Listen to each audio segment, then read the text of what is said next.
Mesdames et messieurs, bonjour et bienvenue pour cette nouvelle édition de Midi au Caire pour ce beau samedi, le 27 novembre 2021. Nous commençons tout de suite notre édition d'aujourd'hui avec cette information.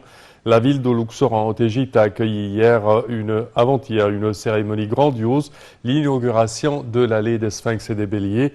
Le président Abdel Fattah el-Sisi a inauguré l'allée des statues rénovées qui mène du temple de Karnak à celui de Luxor. Plusieurs ambassadeurs, diplomates et hauts responsables de l'État ont assisté à cet événement. Et pour plus de détails, voici un commentaire signé Rim Samir et Shri Boussela.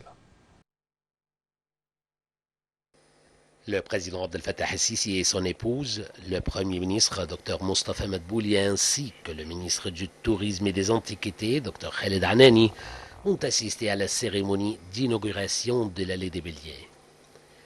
Le ministère du Tourisme et des Antiquités avait annoncé la participation de près de 20 ministres et plus de 35 ambassadeurs accrédités auprès de l'Égypte à la cérémonie légendaire et majestueuse. Cet événement grandiose fut suivi par plus de 200 représentants d'agences de presse locales et internationales, de journaux et de chaînes de télévision. L'allée des Sphinx est le principal passage reliant le temple de Luxor et de Karnak.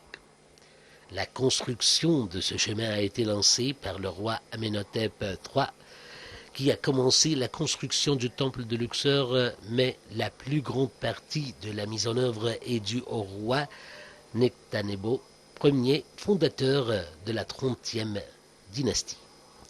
L'allée des Sphinx est longue de 2750 mètres et large de 700 mètres et a abordé d'environ 1200 statues, chacune sculptée dans un seul bloc de grès.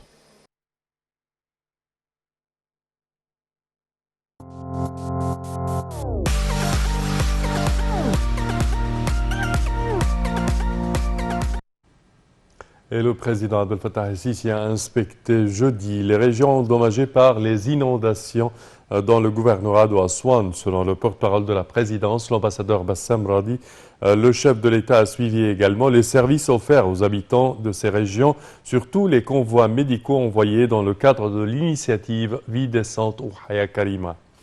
El-Sisi a visité les maisons des citoyens endommagés par les inondations et a écouté les explications des jeunes de l'initiative Vie décente concernant les efforts déployés à l'ouest de Aswan. Et pour plus de détails, voici un compte rendu. Les zones touchées par les pluies torrentielles dans le gouvernorat d'Assouan a entendu l'explication des responsables de l'institution Vie décente sur les interventions urgentes menées par l'institution pour traiter avec la crise dans tous les villages sinistrés d'Assouan. Il a visité 2 villages dans l'ouest et nombre de maisons ayant subi des dégâts dus aux pluies. Le président a également suivi les services avancés aux citoyens dans ces zones, notamment les convois médicaux et les unités de médecine familiale dans le cadre des activités de l'initiative Vie décente. Le président Abdel Fattah el-Sisi a déclaré que l'Égypte n'abandonnera jamais son peuple et ne laissera aucun problème sans solution. Lors d'une rencontre avec les habitants d'un village à l'ouest d'Assouan, le président el-Sisi a affirmé que l'État avait élaboré un plan pour développer tous les villages égyptiens. Le chef de l'État a suivi une explication donnée par les jeunes travaillant à l'institution Une Vie décente sur les efforts menés pour indemniser les citoyens et les régions qui ont été touchées par les intempéries qui ont frappé Assouan. Le chef de l'État a également fait le suivi des mesures adoptées et des services assurés aux citoyens endommagés, notamment les convois médicaux et les unités de médecine pour familles dans le cadre des activités de l'initiative Vie décente. El-Sisi a ordonné d'inclure les villages du chef-lieu du gouvernorat d'Assouan dans l'initiative présidentielle Vie décente.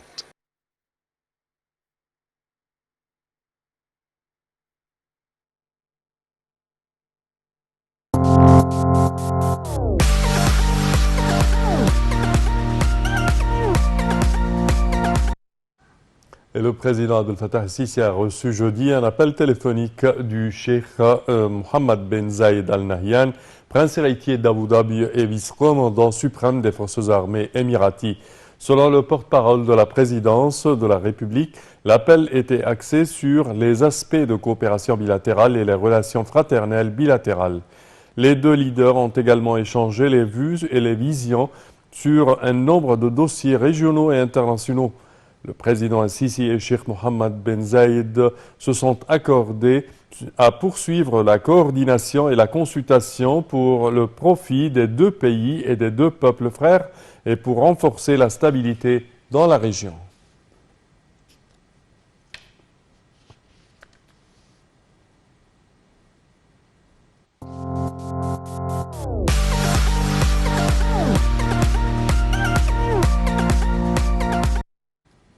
Et le ministre de l'Éducation supérieure et de la Recherche scientifique est chargé des affaires du ministère de la Santé.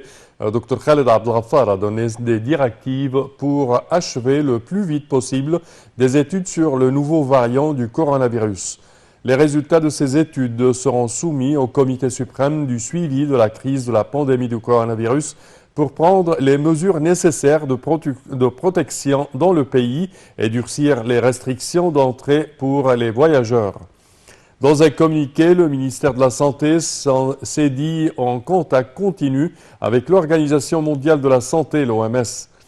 Le porte-parole du ministère, Hussam Abdelghaffar, a affirmé qu'il était très tôt de comprendre le nouveau variant et de savoir l'efficacité des vaccins face à ce variant.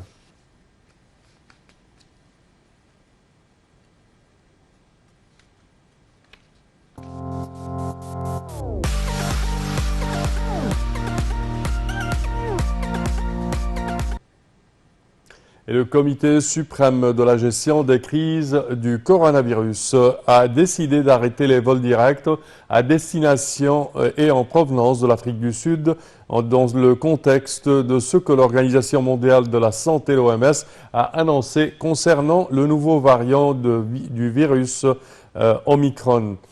Le porte-parole du Conseil des ministres, l'ambassadeur Nader Saad, a déclaré qu'il existe un nombre de pays ciblés par une liste de mesures et ces pays sont l'Afrique du Sud, le Lesotho, le Botswana, le Zimbabwe, le Mozambique, la Namibie et le Swatini.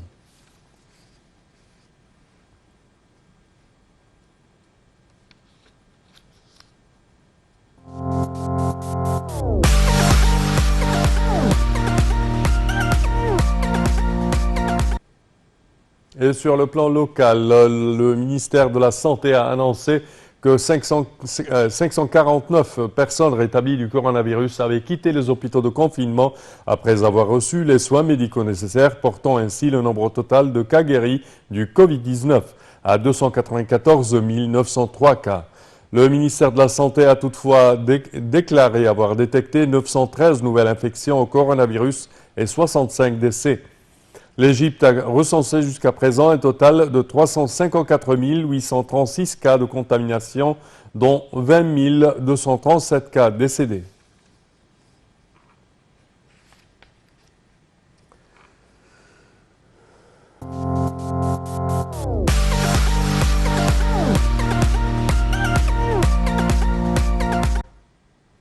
Et concernant le gaz naturel, l'Égypte et la Grèce signent un mémorandum d'entente. Le ministre du pétrole, Tarek El Molla, a signé un mémorandum d'entente avec le ministre grec de l'Environnement et de l'Énergie, Kostas Kerkas, pour renforcer la coopération bilatérale en matière de gaz naturel en marge de la 6e réunion ministérielle du Forum du gaz de la Méditerranée orientale au Caire. Le mémorandum d'entente comprend 3 domaines prioritaires de coopération, en particulier le commerce du gaz naturel liquéfié, les activités de recherche et d'exploration et l'accès matériel au réseau de gazoducs des deux pays, c'est ce qu'a indiqué le ministère du Pétrole. La signature de ce mémorandum d'entente intervient à la lumière de la volonté des plus hautes autorités des deux pays d'investir en ce sens en faveur de la prospérité, de la sécurité et de la stabilité de la région de la Méditerranée orientale. C'est ce qu'ont affirmé les deux diplomates.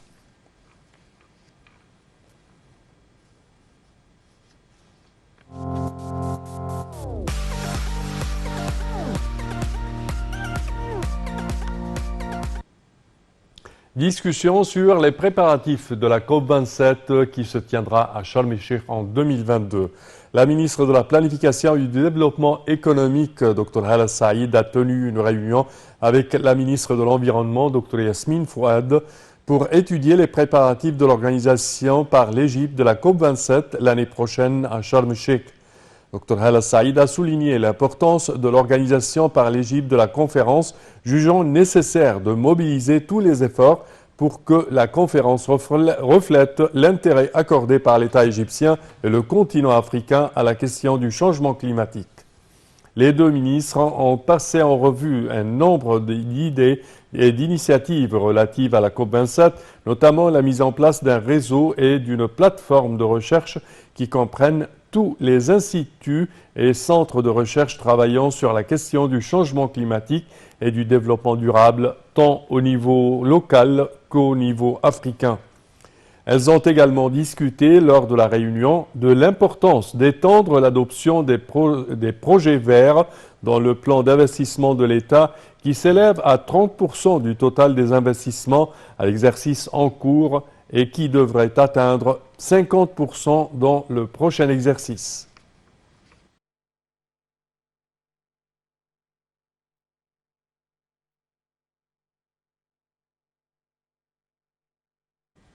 Et la Confédération africaine de football, la CAF, est depuis hier la première instance continentale à approuver officiellement l'idée controversée d'une Coupe du Monde tous les 2 ans sur le même rythme que sa Coupe d'Afrique des Nations.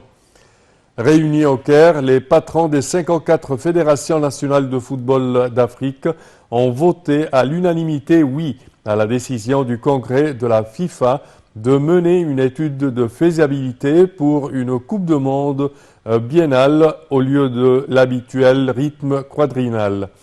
Tous ont levé leur carton vert en présence des plus hauts dirigeants de la FIFA qui avaient longuement plaidé au préalable pour ce changement de calendrier lors de la 13e Assemblée générale extraordinaire de la CAF à son siège au Caire. La CAF a aussi voté en faveur d'une Super League des clubs africains pour améliorer la qualité du football africain et générer des revenus pour tous les clubs, qu'ils y participent ou pas. C'est ce qu'a assuré le patron de la CAF, Patrice Motsepe.